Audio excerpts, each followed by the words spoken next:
සාර්ථක සුබසාරු දවසක් ඒව හැමෝටම. ඉතින් අපි තවත් වීඩියෝ එකකින් ඔන්න සෙට් වෙනවා. ඒතර අද වීඩියෝ එකේ අපි කතා කරනවා මේ දැනට ලෝකේ ආයෝජන සහ ව්‍යාපාර ශාස්ත්‍ර නිකන් කැටගරි කරලා ගත්තොත් එහෙම ප්‍රධාන 10 ඇතුලේ වගේ තියෙන්නේ. ඒ කියන්නේ ප්‍රධාන 5 6 අපි ගමුකොනේ. ඒ ටිකේ තියෙන්නේ මොනවද? ඊට පස්සේ ඒකේ ගොඩක් වැදගත් දේවල් මොනවද කියලා. හරි මෙතන දැන් මම මේ කතා කරන් යන ඒ වගේ මේ වැදගත් දේවල් ඔයාලට පුළුවන් Google එකෙන් හරි එහෙම රිසර්ච් එකක් ඔයාලා කරගන්න ඔයාලගේ මට්ටමේ. මේ මම මෙතන highlight කරන්න බලාපොරොත්තු වෙන්නේ මොකක්ද කියන එක වීඩියෝ එකේ අවසානයේදී ඔයාලට අවබෝධ වෙන්නේ මොකක්ද highlight කරන්න කියලා. highlight කරන එක මම දැන් කියන්නේ. ඒතර ප්‍රධාන ආයෝජන ශාස්ත්‍රය ඇතුලේ ප්‍රධාන දේවල් කීපයක් ගත්තොත් එහෙම මේ අංක 1ට තියෙන දැනට කෘත්‍රිම බුද්ධිය. ටෙක්නොලොජි සහ AI තාක්ෂණය සහ කෘත්‍රිම බුද්ධිය. software AI microchips මේ වගේ දේවල් අදහසක් ඇති. ඊට පස්සේ දෙවෙනියට තියෙනවා ඉඩකඩම්, දේපල වෙළඳාම, real estate right මේවා. ඊට පස්සේ තුන්වෙනියට තියෙනවා මූල්‍ය ශාස්ත්‍රීය දේවල් තමයි financial field එකේ දේවල් ටික financial service අන්න ඒ ටික තමයි තියෙන්නේ තුන්වෙනියට. කියන්නේ අපි ඔය ගොඩක් දන්න web3 එක. ඊට පස්සේ digital payments, ඊට පස්සේ asset management, crypto, banking මෙන්න මේ දේවල් ඇතුළත් වෙන්නේ එතෙන්. මේ blockchain technology එකත් එක්ක යන දේවල් ටික.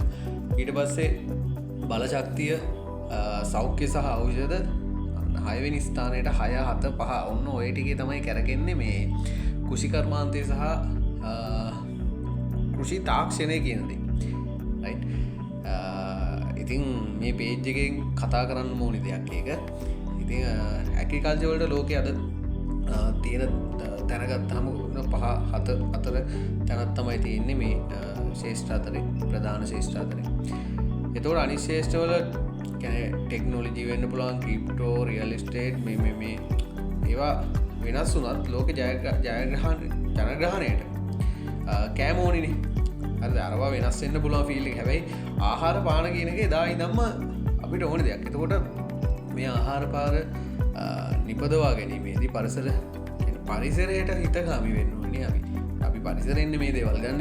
ඒතර පරිසරයට හිතගාමී වෙලා තමයි අපි මේ දේවල් නිර්මාණය කරගන්න පුළුවන්. ඒතර මේ ඇග්‍රිකල්චර් ඇතුලේ කැපී පෙනෙන ආයෝජන අවස්ථා තියෙනවා. ඒ කියන්නේ සාම්ප්‍රදායික වැවිලි, ඊට පස්සේ ඒ කියන්නේ වැවිලි ගත්තාම තේ, පොල්, රබර් මෙන්න මේ වගේ දේවල් අපිට ගන්න පුළුවන්. දැන් අපි ලංකාවේ ඇතුලේ දේවල් ටිකක් අපිම ලංකාවේ එළියේ මේවා ප්‍රධාන වශයෙන් තියෙනවානේ.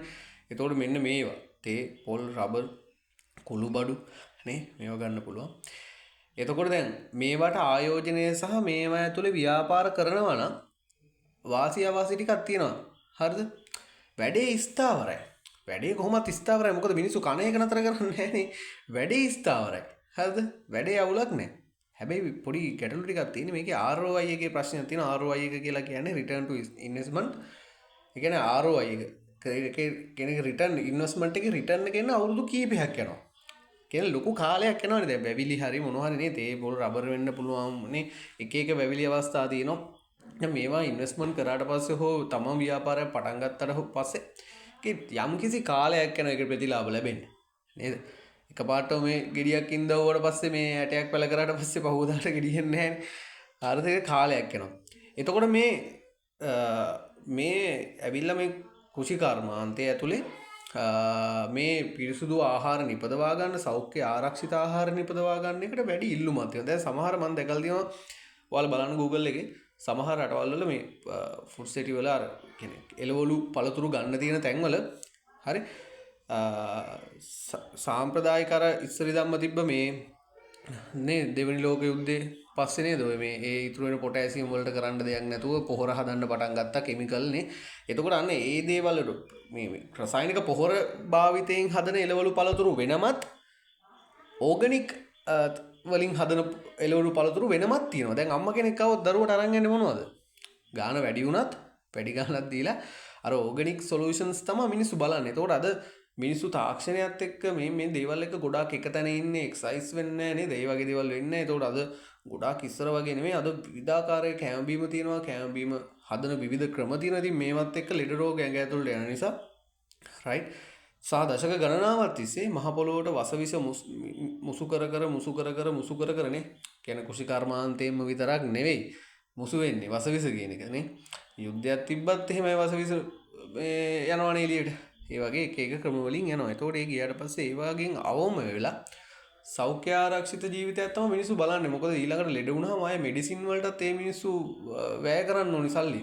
හැබැයි නිරෝගීකම රැකගත්තොත් අපි කලින් කතා කරලා තියෙනවා. ඒකත් සුපිරිම ආයෝජනයක්. ඉතින් ඒක නිසා ඒක රැක ගන්න ඕනේ. ඉතින් ඒක නිසා අද මිනිස්සු ඕගනික් සොලියුෂන් වලට තමයි හුරු වෙලා තින්නේ. ඒක ආයේ තර්ක නැහැ. ඉතින් ඒක කොහෙ ගත්තත් එහෙම තමයි. එතකොට ලෝකේ රසායනික පොහොර වලට තියෙන ඉල්ලුම අඩු වීගෙන යනවා සහ ඕගනික් ෆාමින් සොයිල් හෙල්ත් පස සාරවත් බව රැක ගැනීමට ලොකු අවධානයක් මේ වෙද්දි දීලා තියෙනවා. ඉතින් අන්න ඒක නිසා තමයි වර්මි කොම්පෝස්ට් වලට බ්ලැක් ගෝල්ඩ් කියන නම ඇවිල්ලා තියෙන්නේ. හැබැයි ඒකත් සාමාන්‍ය මේ අපතේ දාන දේවල් ටිකක් එකතු කරලා කොලොරොඩු ටිකක් එකතු කරලා පල් වෙන්න තියලා හදාගන්න එකක් නෙමෙයි මේ කියන්නේ. ඒ කියන්නේ ඒකේ තාක්ෂණික පැත්ත ගත්තොත් එහෙම අර ඇන්සීනියා ෆැටිඩා කියන ඒ විශේෂ පස නැවත සාරවත් කිරීමේ ඒකේ අපේ ස්වභාදහමෙන් අපිට දුන්න නිර්මාණය ඒ ඇන්සීනියා ෆැටිඩා කියන පණු වර්ගයේ එයාලා තමයි මේකට භාවිතා කරන්නේ. එයාලා තමයි මේකේ මේන් චරිත වෙන්නේ.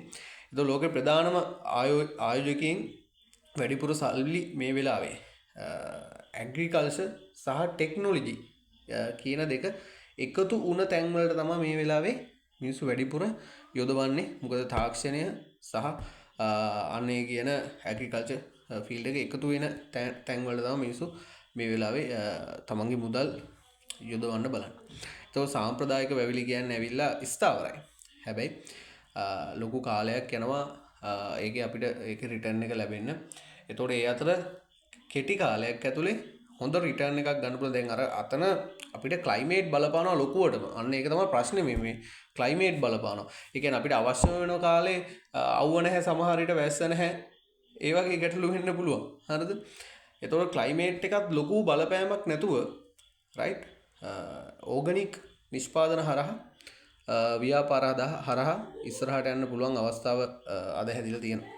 ඉතින් මේ පේජ් එකෙන් අපි ඒ ගැන ගොඩාක් ලොකු අවධානයක් දීලා හයිලයිට් කරලා කතා කරනවා. මෙන්න මේ වෙනස් වීම අද බලන්න අපි මොකක් හරි ව්‍යාපාරයක් අලුත් ව්‍යාපාරයක් ආයෝජනයක් ස්ටාර්ට් කරන්න කලින් සාමාන්‍ය අපිට නිකන් ඇහැට පේන දේ දැකලා විතරක් මදි. ඒක ඇතුළට අපි යන්න ඕනේ. ඇතුළට ගිහිල්ලා අපි බලන්න ඕනේ ඒකේ ඇත්තම රිටර්න් එක ලැබෙන්න කොච්චර කාලයක් යනවද? ඒක ලේසියද කරන් යන්න? ඒකට තියෙන බාධා මොනවද? මේ බාධා මොනවද ඒකට තියෙන? ඒකට කාලගුණෙන් බාධා තියෙනවද? ඊට පස්සේ මාකට් එකේ එළියේ ඉන්න ආයෝජකයෝ නැත්තම් කස්ටමර්ස් ලගෙන් ඒවට බාධා තියෙනවද? රයිට් ඒකට ඉල්ලුමක් තියෙනවද? අන්න ඒ දේවල් අපි බලන්න ඕනේ. ඒක අපි කලින් වීඩියෝ වල කතා කරලා තියෙනවා. කලින් පෝස්ට් අපි කතා කරලා තියෙනවා. එතකොට ඒ දේවල් බලලා තමයි වැඩක් අපි ස්ටාර්ට් කරන්න ඕනේ. එතකොට මෙතනදී අපි මූලිකවම කතා කරේ ආයෝජන ව්‍යාපාර ශේෂ්ත්‍ර කැටගරි කීපයක් අපි ගත්තා. තාක්ෂණය, ඊට පස්සේ මූල්‍ය ශේෂ්ත්‍ර, බල ශක්තිය, මෙන්න මේ දේවල් වලින් ඇවිල්ලා ඕගනික්ස් මේ ඇග්‍රිකල්චර් වලට තියෙන තැන ගත්තම 5 6 7 වගේ රේන්ජ් එකේ අපි මූලික තැන් කීපෙන් 5 6 7 කියන තැනට දීලා තියෙනවා. ඉතින් විශාල දැන් සාම්ප්‍රදායික වැවිලි ගත්තහම ඒවට විශාල ඉඩ ගඩක් ලොකු කැපිටල් එකක් ඊට පස්සේ දීර්ඝ කාලයක් යනවා. ඒකේ රිටර්න් එකෙන් අපි ඒක කතා කරා. සහ ක්ලයිමේට් රිස්ක් එක වැඩි. හැබැයි බ්ලැක් ගෝල්ඩ් වල විශේෂත්වය තමයි ඒකේ ROI එක වැඩි. ඒ කියන්නේ සාම්ප්‍රදායික වැවිලි වලට වඩා අඩු ඉඩකඩකින් අඩු කාලයකින් වැඩි ප්‍රතිලාභයක් ගන්න පුළුවන්. ඒ කියන්නේ high value high margin කියලා අපි කියනවා. ඊට පස්සේ එතනින් එහා පැත්තේ ගත්තාම පස නැවත සාරවත් කිරීමේ ශේෂ්ත්‍රයේ ලොකු ඉල්ලුමක් අද ඇති වෙලා තියෙනවා. ඒ කියන්නේ නිතරම පොහොර දදා ඉඳලා කියන්නේ හැමදාම පොහොර දාන්න එපා. හැබැයි පස සාරවත් කරගත්තාම ඒ කියන්නේ දැන් ඇමේසන් වනාන්තරයට කොංගෝ වලට ඊට පස්සේ අපේ රටේ තියෙන වනාන්තර ගන්න බලන්නේ දැන් ඒවට ගිහිල්ලා කවුරුද යූරියා දාන්නේ නැහනේ. රයිට් ඒවට ගිහිල්ලා ඒ මුකුත් කරන්න ඕනේ නැහැ. මොකද මේ පස ඇතුලෙන් මේක නැවත ඒ අවශ්‍ය පෝෂණය නිෂ්පාදනය කරගන්න එතන ස්වභාවයෙන් හැඩ ගැහිලා තියෙනවා දේවල් ටික. මේ විශේෂයෙන්ම අර ඇන්සීනියා ෆැටිඩා කියන ඒ පණු විශේෂය ඒගොල්ලන්ගේ ඒව කාලා ඒගොල්ලන්ගේ එන්සයිමත් එක්ක පිට වෙනවා. පිට වෙද්දි ඒවා පොහොර බවට පත්වෙන. ඉතින් ඒක ඒ චක්‍රය තමයි කැලෑ ඇතුලේ වනාන්තරය ඇතුලේ වෙන්නේ. එතකොට ඒක එළිය ගොවිබිමේ කරගන්නවා නම් නැවත පොහොර දැමීමක් අවශ්‍ය වෙන්නේ නැත. නේ ආය දාන්න ඕනේ.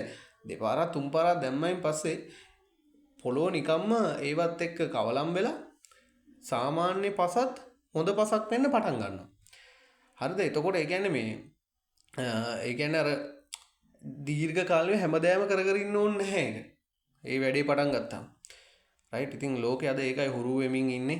විශේෂයෙන්ම දැන් අරාබි රටවල් වල එහෙම අද මේ දේවල් වෙද්දි ඒගොල්ලෝ යූස් කරනවා.